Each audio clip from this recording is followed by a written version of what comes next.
No problem. Okay, this is better. All right. Thanks, Klaus. And yeah, I'm actually very uncomfortable with that ear mic because it keeps falling off. My ears are not very well aligned, so I'll just hold this thing in hand and give it a shot. Yeah. Good morning, and thanks for showing up early in the morning. I love Hacklu very much. It's one of my absolute favorite events, but they always put me up in the morning talk, which is a challenge. Anyway, so thanks for being here. After about 10 years coming to Hacklu, I decided I want to change up the theme a little bit. I've been doing offensive stuff all my career, thinking of new ways of attacking and figuring out where we get blocked when the defense catches up, and then we kind of innovate our way out and come up with a new attack. So I started thinking, especially from my customer's viewpoint, what a pain I must be to all of them to block me or to defend against attacks that are coming. And I started taking a higher level look at Infosec, thinking, okay, we've been doing this for almost 20 years. Something needs to change. I mean, security is actually pretty strange. But while I was thinking, I thought we do have, actually, in fact, today, we do have an opportunity to change the way we do defense, to come up with a more proactive methodology for defense, and actually succeed while doing defense, not to just, get blocked by the next attack. So my name is Saumil Shah, and the theme of the talk, the thought process was today's attacks succeed because the defense is reactive. We've spent all our years chasing the attacker's tails. We've seen a new type of attack. We've then scrambled to defend against it. It works for a while. It keeps the new attacks at bay. But then the attacks evolve. And the attacks have started evolving very fast, way faster than traditional defense can now keep up. So you're looking at a company that can produce a box with blinking lights, starts pushing it out in the market. It gets installed everywhere, to be used for about 6 months, and then it sort of stays there. The lights keep on blinking, and there's a process built around it, and then you go and look for a new box. This is no fun. So what do we need to do? I'm going to divide this talk into 2 parts.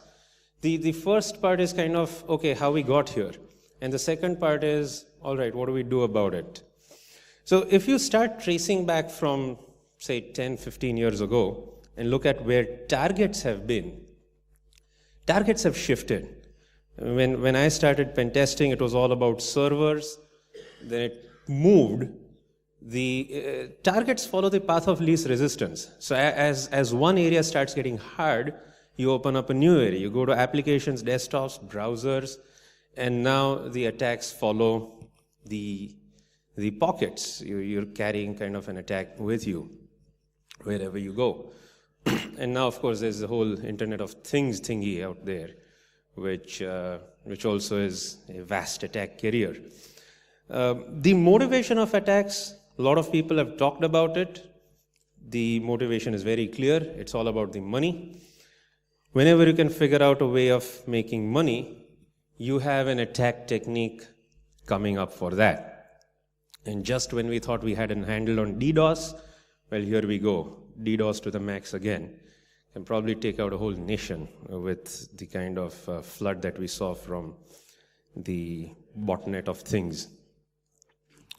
So actually, I had to update this slide. Today's fashion is no longer breaches, it is terabit DDoS. But yeah, there's a trend. Every year there's a trend of attacks coming in. Next year there's a new trend.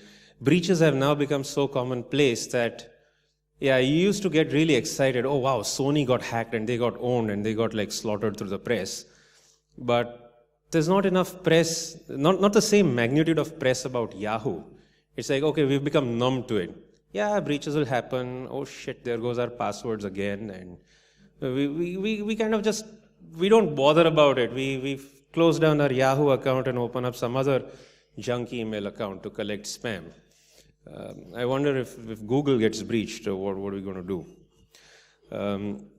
But how have we been behaving as far as defense goes over the past 16 years? We've kind of tried to restrict everything, somewhat like the city of Gondor. We've had walls. We've built walls in circles all the way to the inner core. So we first started with the perimeter, and then we started with securing applications, endpoints, desktops, and yeah, there are creative souls out there. So yeah, you got all your firewalls and IDS and DEP and sandboxes only to be circumvented by techniques created by smart people. And what do we learn from this? Hacks happen. They will always happen. Yes, there is control flow integrity checking. Yes, there is shadow stack. Yes, there is CPU level stuff that is being built in. And I'm sure some smart people will figure out a way tomorrow how to get around it. You kind of keep going down the hole doesn't end. The hole probably ends when everything blows up and you reach the core. Both attackers and defenders die. Or when the matrix finally swallows us. But going down the hole is not an option. You're making it harder. You're not really stopping the attack. And last year I did a talk on Stegosploit, how to encode a browser exploit entirely onto pixels and kind of make it invisible to eyes that scan content. It travels as a real picture. This one is actually an exploit. It is a browser exploit which will trigger on IE9. It's painted on Kevin McPeak's face. You just don't see the pixels. I did this talk last year at Hackaloo, and I've been working on this for about 4 years and completed the whole thing in the hackerspace in Luxembourg. So I decided to talk about it.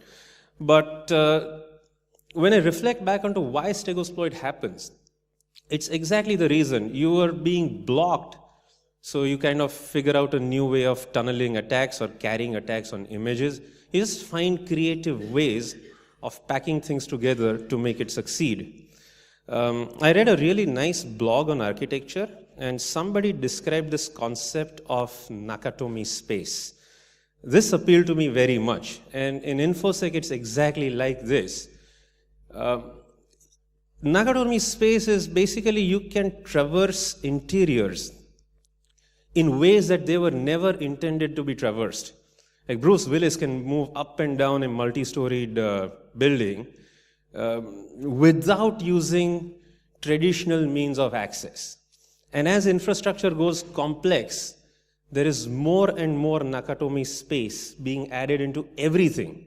File formats, networks, like stack memory, wherever you think there's some little gaps, some little ways in and out that an attacker can use and traverse through it in a manner not intended for use. And this is where all the attacks actually come from.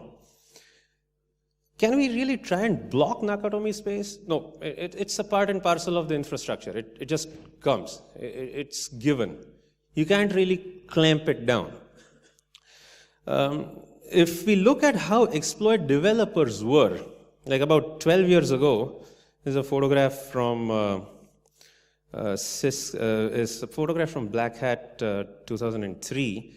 We used to write exploit for the lols. It was fun. We could own everything, and then we could brag about it. Today, if you're going to write exploits, it's a huge effort. There's no publicly available exploits around. The money has gone up, and exploits have kind of gotten really weaponized, and they've taken place in like serious offensive tactics. So what does this mean for defense? The defenders try to react against this as well. Say, okay, we cannot find publicly disclosed bugs, and we try to screw over the researchers by forcing them into legal battles. So the researchers said, no more free bugs, we're not going to tell you, and they started using it for themselves. So what did the defenders do? They tried to buy back their bugs. Enter the concept of bug bounties. This is a great start. The thought process was good. It was designed for, it came about for addressing a real need.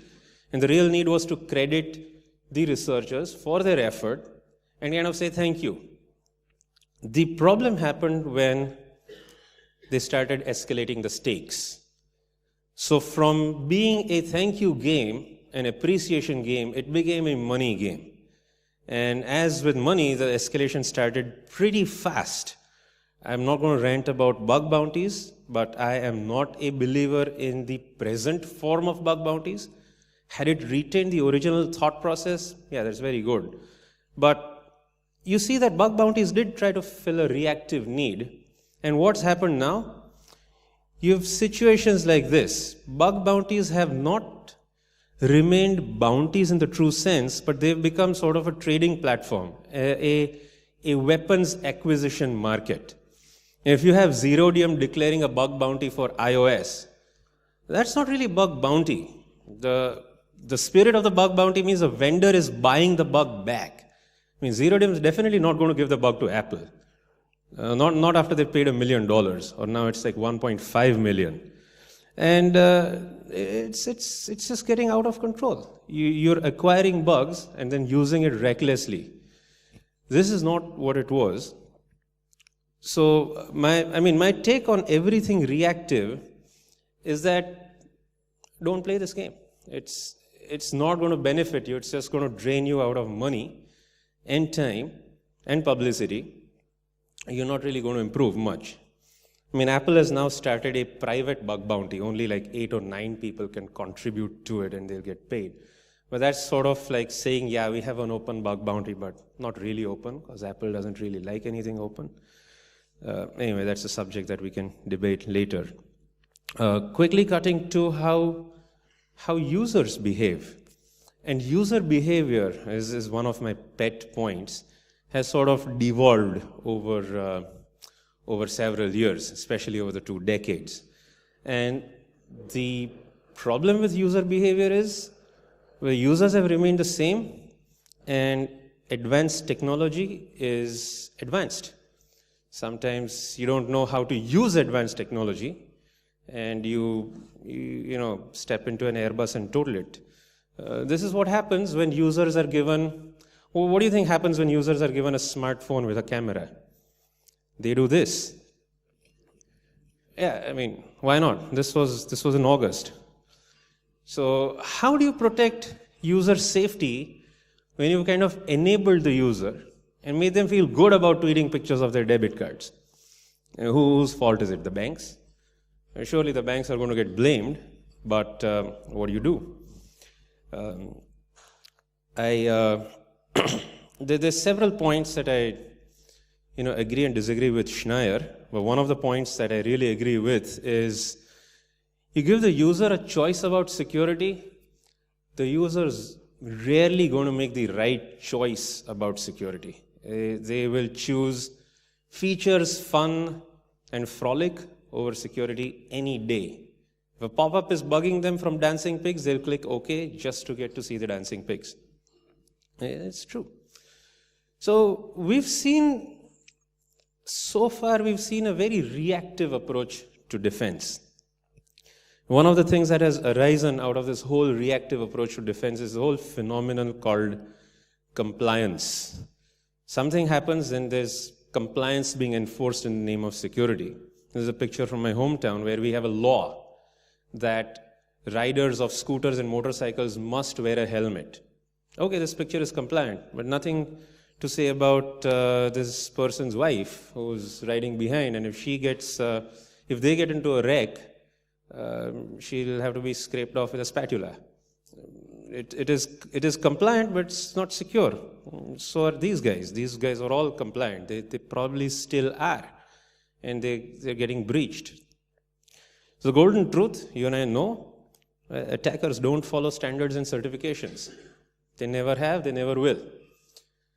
And what are we doing to defend in this manner? If you kind of go to a large conference, you'll see a picture like this. So today's Infosec defense is kind of boiled down to three or four major areas. I mean, you sum it up all, Infosec defense is all about rules, signatures, and updates.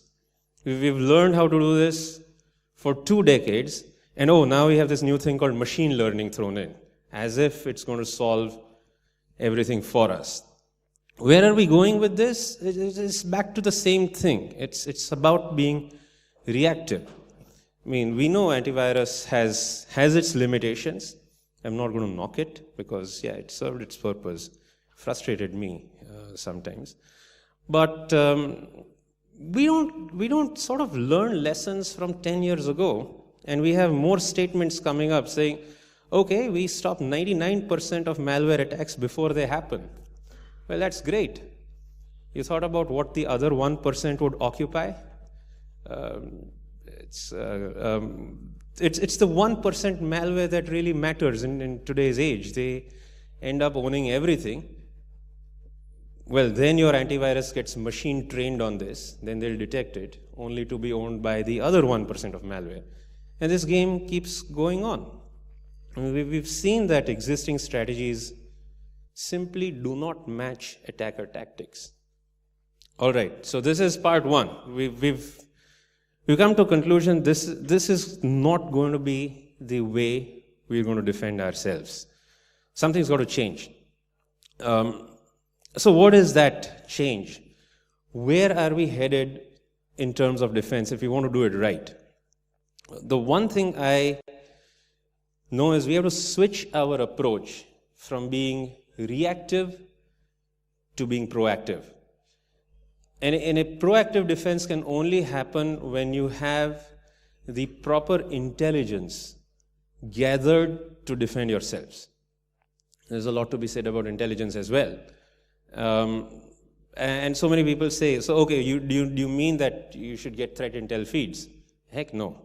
There's like little maps that shoot things against each other. So where do you get your security and intelligence? First thing, look within.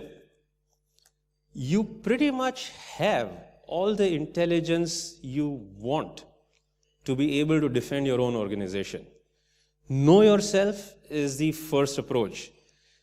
If you simply look at your organization's data, it must be like generating a phenomenal amount of data, petabytes of data. There's where all your intelligence is. The thing is, what do we do with the data? We need to be able to extract proper intelligence from it. And this brings me to the rest of my talk on proactive security testing. If only Infosec learns from high-velocity e-commerce and adopts the same process, we will stand a way better chance of defense. Let me give you an example.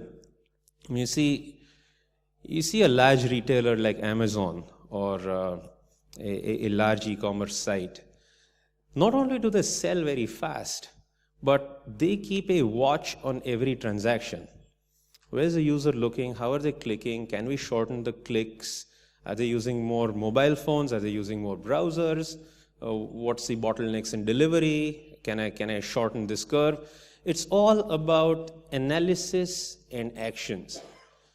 This process is very well established. They also generate petabytes or maybe like exabytes of data, but they have the power to analyze it. Surely we can as well when it comes to defense. So with this, I kind of thought of 7 axioms of security, which I want to lay out to give you a broad guideline of what meaningful defense is going to be. And the first axiom is collect everything. By everything, I mean everything. This actually is this is proven. One of our customers did it. They started collecting every HTTP request on all their web-facing applications. They're a bank in the United States. They started collecting every HTTP request since 2009. They have about a few petabytes of data in a homegrown Hadoop cluster, and they've kept it. They just started with one thing: we're going to collect it and see what we get. And then they started running modeling and analytics on it, trying to detect patterns. Frauds were happening, and then they tried to look what led to the fraud. Historical data is your biggest asset in this case. And from this historical data, they learned so many things that they were able to improve their own homegrown fraud detection by so much that the frauds are way minimized, and the program essentially pays for itself.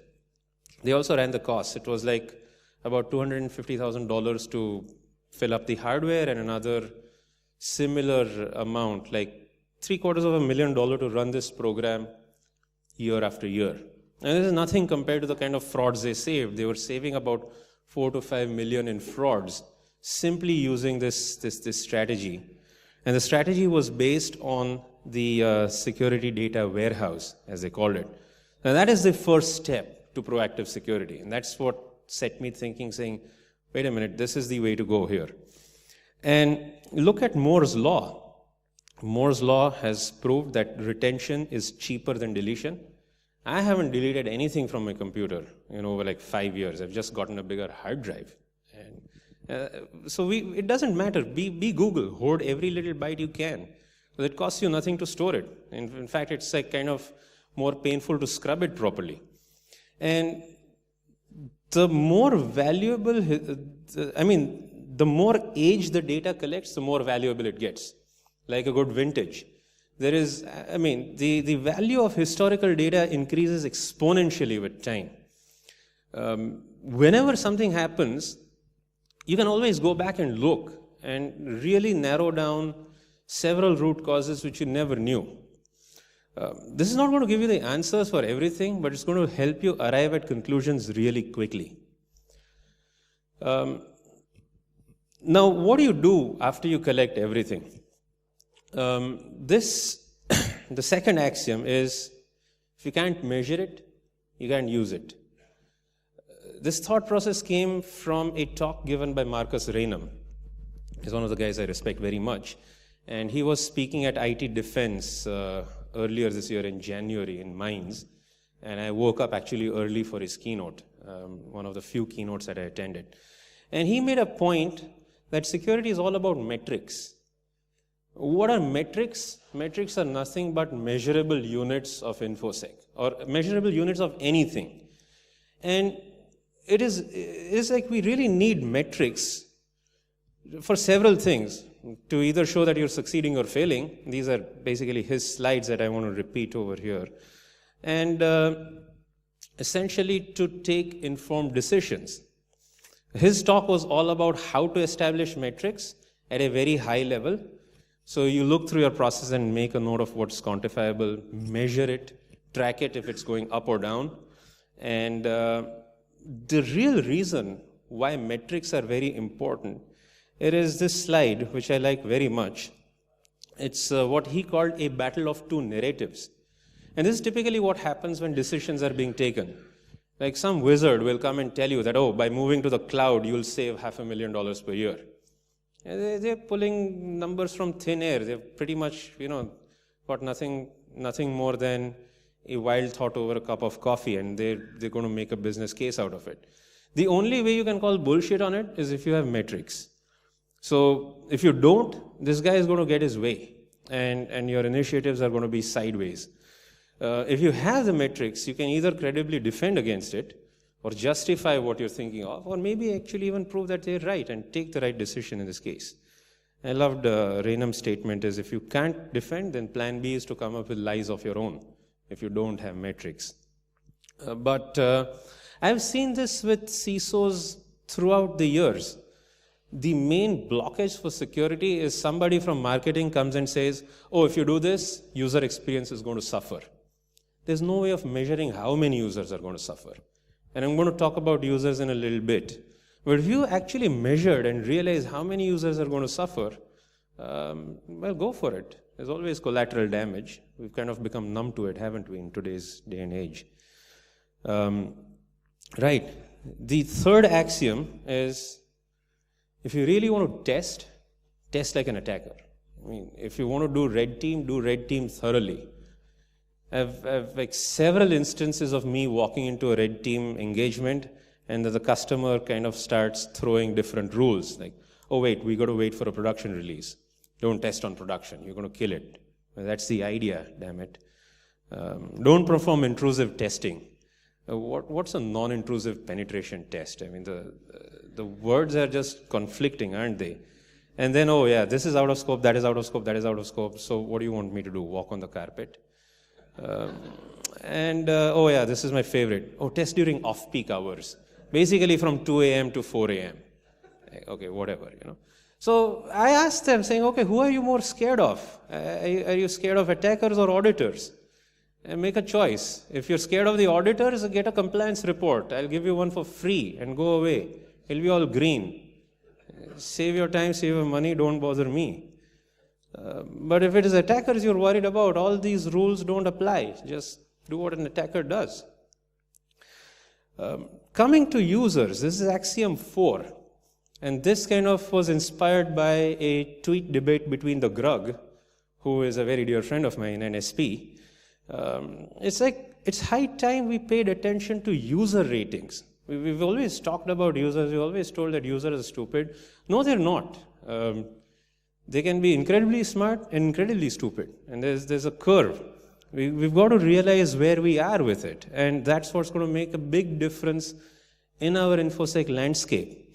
So, yeah, this was the origins of the discussion, is the statement that user hardening efforts have barely made any progress compared to software hardening over the last years.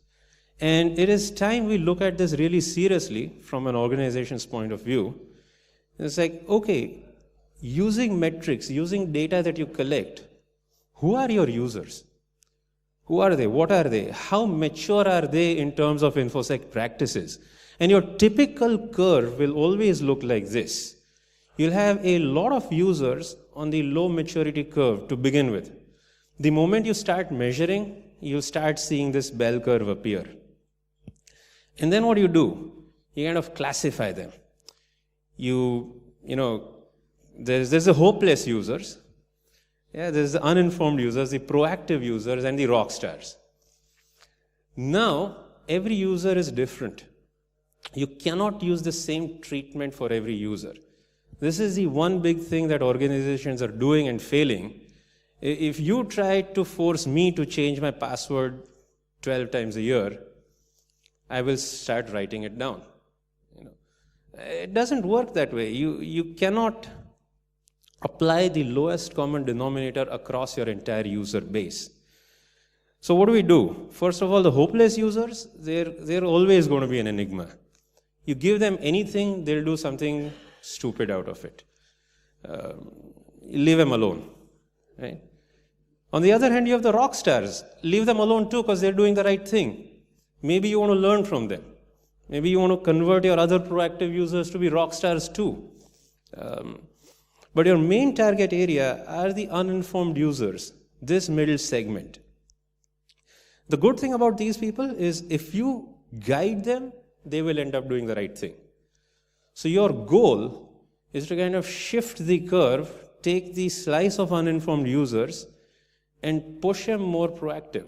If you keep moving the graph this way, and you keep tracking the metrics, I believe you've got a very good game going. And this can be done through several things, through technology, through messaging, through user feedback continuously. Like, hey, you're using an old browser. Do you want to update? Because if you don't, then, well, this might just stop working. Don't be like Microsoft Clippy. That is not called being proactive user experience. Right? Fifth axiom is to set booby traps. And this was inspired by a dear friend of mine, Harun Mir, who actually has built his company on selling canaries and canary tokens.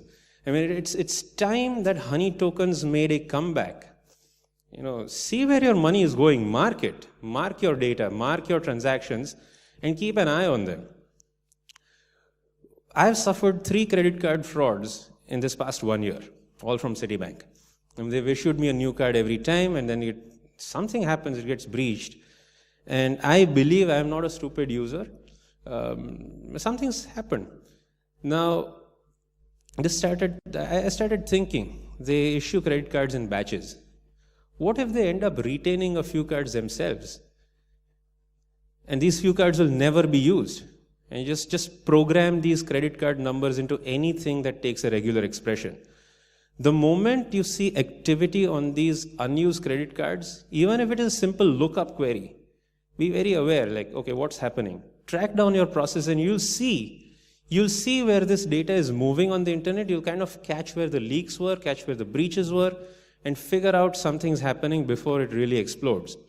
You find like one canary in the whole batch, invalidate the batch, reissue them proactively before fraud start happening. I mean, this is a way of seriously actively defending against these threats. I encourage you highly to read up about canary tokens and see any YouTube videos of Haroon's talk. It's very, very inspiring.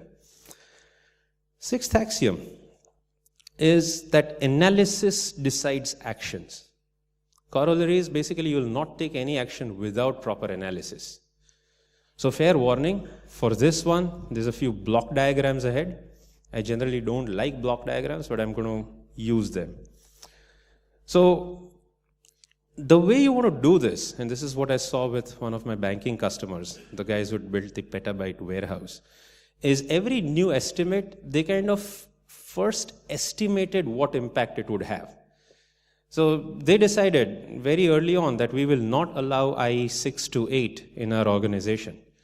And they met with a lot of flack saying, oh, you're going to do this, you're going to break so many users. And they came back saying, no, we're going to break like about 13% of users. Let's break that. That's okay. The rest of the 87% will not complain, and we will manage this. So they estimated that they would have about a week worth of customer calls and customer support issues. And they launched the initiative. They started tracking it. They started tracking it over 2 weeks and found out that, okay, it didn't take a week. It probably took a whole month. That's okay. But then they kind of went back to the feedback loop and revised their processes a little bit, introduced some new initiatives, and started pushing changes. When initially every change is met with resistance, here you have a proactive way of pushing changes with proper effect and tracking. This is where you need to go. I drew a basic blueprint for a proactive security defense architecture. It's something like everything has to feed into the security data warehouse. Every application, user activity, perimeter activity, collect, analyze, and then trigger actions wherever they're needed. All right, and that leads me to the last and the seventh axiom of Infosec, which is a hard one to solve. Hardest for the last. And this requires buy-in from the top. This is where the most resistance happens. The sad part is that Infosec is still a cost center to most organizations. It's not a money-making machine. And because it isn't a money-making machine, it takes the sidelines. The approach is, okay, how much can we optimize spending in Infosec, and how can we minimize this budget and just get the job done, just don't get the auditors in my face, and I don't want to be on the press all over. These are the overall goals given to any CISO.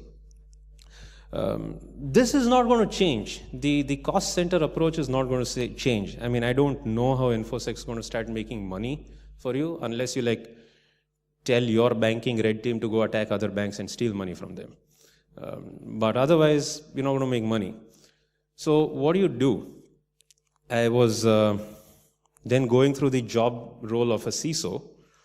And here's what a CISO needs to do. It's a huge time suck with today's responsibilities on the modern CISO. But then again, you kind of find a little optimization area. If you can eliminate 10% of the tasks, it's going to free up 90% of the time that a CISO has to spend. And this 10%, you can't really see it very well, but in that little corner is something that says compliance and audits. Compliance and audits are not Infosec. In fact, if you want to make an organizational change in the organizational, create a new business unit that just deals with audits, sit them in a corner, pay them some money, and then tell them not to make noise, do whatever they need to do. but please move this functionality from under the CISO and put it somewhere else. Because honestly, it's not their circus, not their monkeys. Infosec CISOs need to be creative and need to make something, not scramble to keep on complying and fulfilling all hassles from all sides. This is going to seriously free up 90% of the time. And then you ask your question, is your Infosec team doing something creative every day, rather than just responding to rules, signatures, updates, and compliance requests? So, well, that's pretty much the end of my talk. I just have to do this. I got this hat at 44Con, a friend made it. So it's time to make security great again. That's what it says. Thank you very much. Questions or anything, comments? Any questions? The security hats, you can contact Joe Fitzpatrick. He makes these. Really nice. Make security great again. He'll probably give them to you. We have a question in the back. Yes.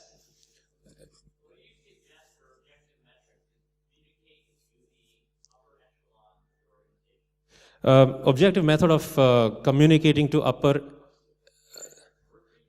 yeah. So the objective metrics for communicating to the upper echelons. First of all, failure rates, and show that if failure rates can be minimized. Attempts of attacks that have happened, user classification is a big thing. Like, okay, here's the users that we have.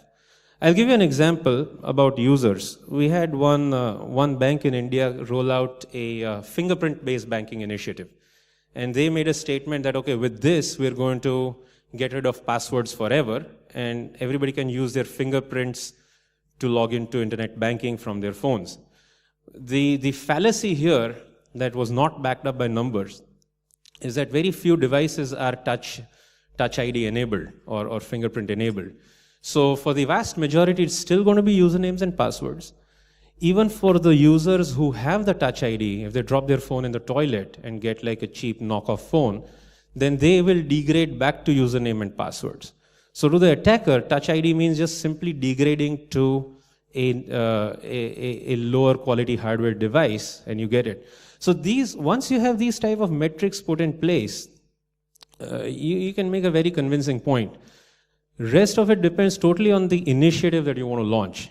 You think of an initiative like, say, a browser upgrade, or do you have more mobile users? Do you want to even invest more money into web-based applications, or do you slowly start killing them? That's what it's going to be. I wish I knew the answers, and maybe I can make like some process and offer certification around it, and then drive compliance. No, sorry. Any others? Yeah, I have one actually. Go ahead. You said to move audit and compliance away from the CISO? Yeah. Move it where? To another department. Which department? Well, in Germany they started creating bad banks.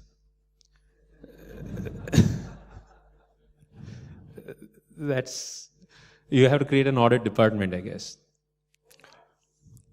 Marketing. Why not? So I've been a CISO. No, seriously. It's humor aside, I'll tell you, this job is like a full-time job in itself. If you put the two together, the CISO will never, the Infosec organization will never get an opportunity to be creative. The only way is you got to move it out. Let audit do its audit job. CISO's got to survive the audit, period. But let's say I want a budget at all, right? So if you look at the whole thing there, the mind map for CISOs, yeah, the red box is my biggest elephant to get budget. Without that box, my budget decreases, and I have to fight so much harder for any budget. Budget thingies are here. Yeah. use metrics to get other parts of budget. But I mean, Infosec that's is what a Marcus cost Arenum center. says. I'm sorry? But Infosec is a cost center, right? You said It is a cost center. organizations still view it as such. It is a cost center until the bigwigs see that it is stopping other money from hemorrhaging. The way many CISOs actually successfully implement metrics and show business value is by you put numbers, you put money, actual monetary values on Yeah. risks, Yeah, and then a risk reduction is a monetary benefit to the corporation. right. But then you need to have the risk and the compliance and the audit and the gaps in security so that you can measure and monetize on mitigation, risk mitigation. That's true. We are stuck in this. The thing is, do we want to get out of this loop or not? Is the question. We can do this. I mean, that's fine. Do we want to get out of this loop and do something different? Or just still keep on doing this? Because after all, that is a reactive path. And I wish I had better answers. I just don't. Yes. I think the risk analysis is not done only by auditors. Can be done also in the Axiom, where you analyze the benefits of an action. Yeah. Yeah. All right. Any last question? If not, let's say thank you to Saumil and go Thank for you very a much. coffee break. Thank you.